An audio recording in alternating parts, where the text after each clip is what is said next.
Hi guys, my name is Trevor Sullivan and welcome to another CBT Nuggets skill where we're going to continue learning about Kubernetes.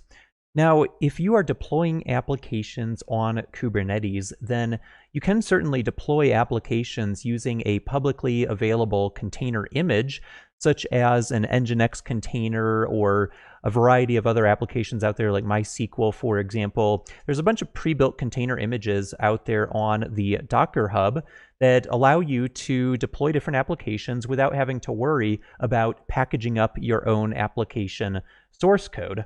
Now that works great for canned applications. MySQL, Nginx, InfluxDB is another one out there that you might want to deploy for metrics gathering.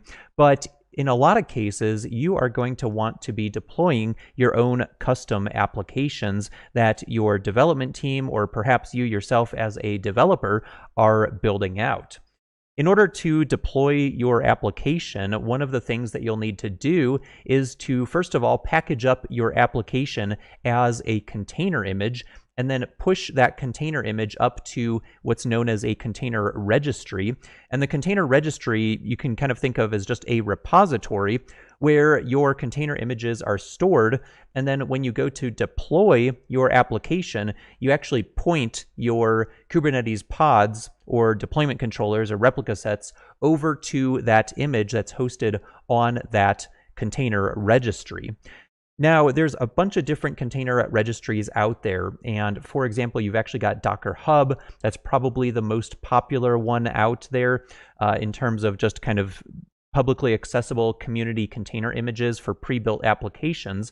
However, you can also use Docker Hub in a private fashion as well. So if you're building an application for internal use at your company, and you don't want other people to have access to it, you can actually go out to Docker Hub and you can create a private repository within your Docker Hub account, and then you can push your container images up to that private repository, and nobody else will have access to those container images unless you specifically grant them access to your private repositories in the Docker Hub.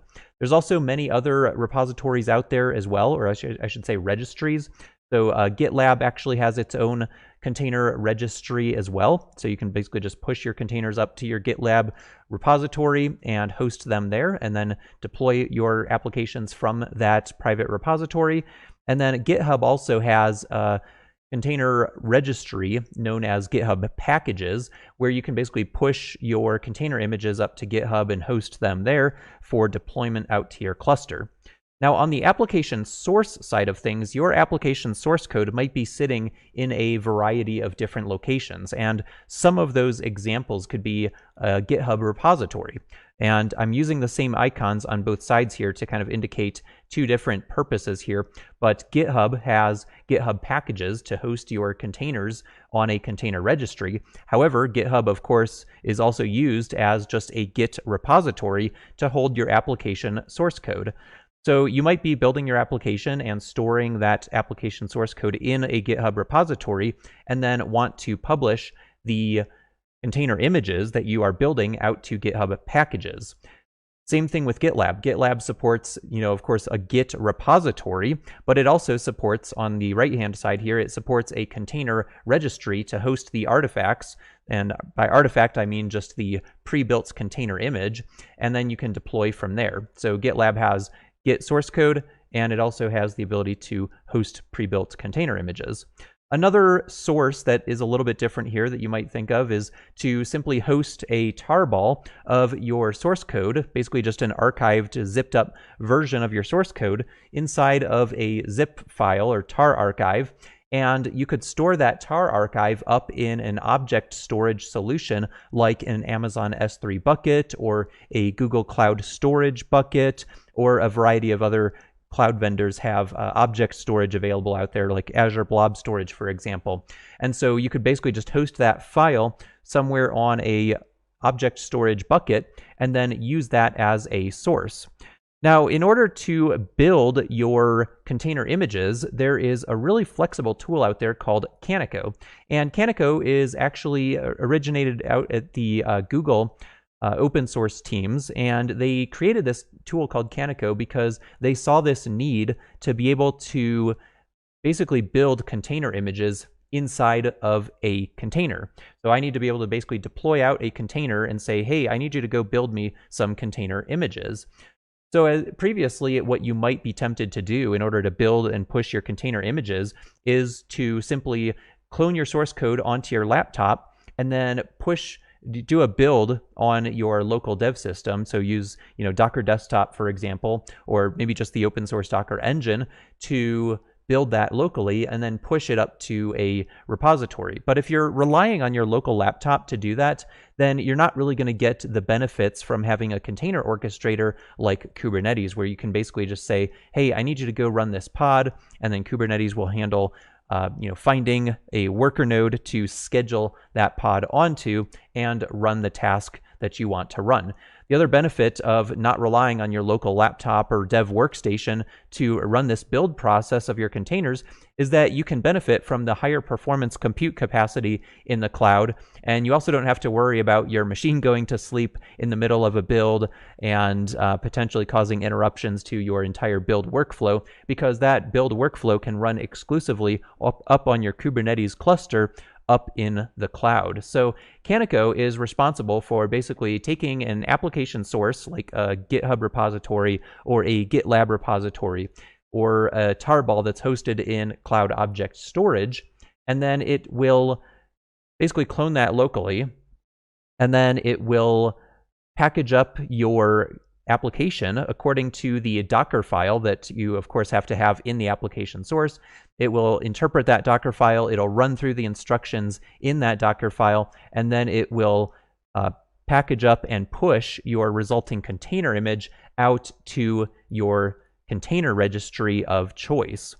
So it's kind of a modular tool in the sense that you can use a variety of different sources, and you can also set up a bunch of different destinations, different package registries that you can use to host your container images onto. Now, one of the things that you'll have to consider, of course, in this particular setup is that anytime that you have an application source, that is oftentimes going to be a private resource. So while there are many open source, publicly accessible projects out on GitHub or GitLab, and in some cases there's even object storage buckets that have been made public if they're hosting files that are just made available to the community at large. However, oftentimes if you are building business applications, you are going to be dealing with private repositories rather than public repositories for open source projects. So we're going to, of course, have to have credentials in order to authenticate to our application source. And then on the flip side, when we host our container images over on a container registry, we're also going to have to authenticate to that target container registry in order for us to be able to host our private images onto that environment. In fact, even if you're pushing a public image, for example, on Docker Hub, for example, you still need to provide a token to give you access to push to a repository. You don't just have kind of anonymous access to just push to anybody's repository up on Docker Hub. So credentials are going to be something that we're going to have to consider as we are building out this solution using Canico on our Kubernetes cluster to build our container images. So what we're going to do in the rest of this skill is basically set up an application source. I think we're going to end up using GitLab, and then we're going to configure a Canico pod to build and push a container image from our application source over to a target registry. And I'm going to be using Amazon Web Services, the Elastic Kubernetes Service, or EKS, to build out this solution.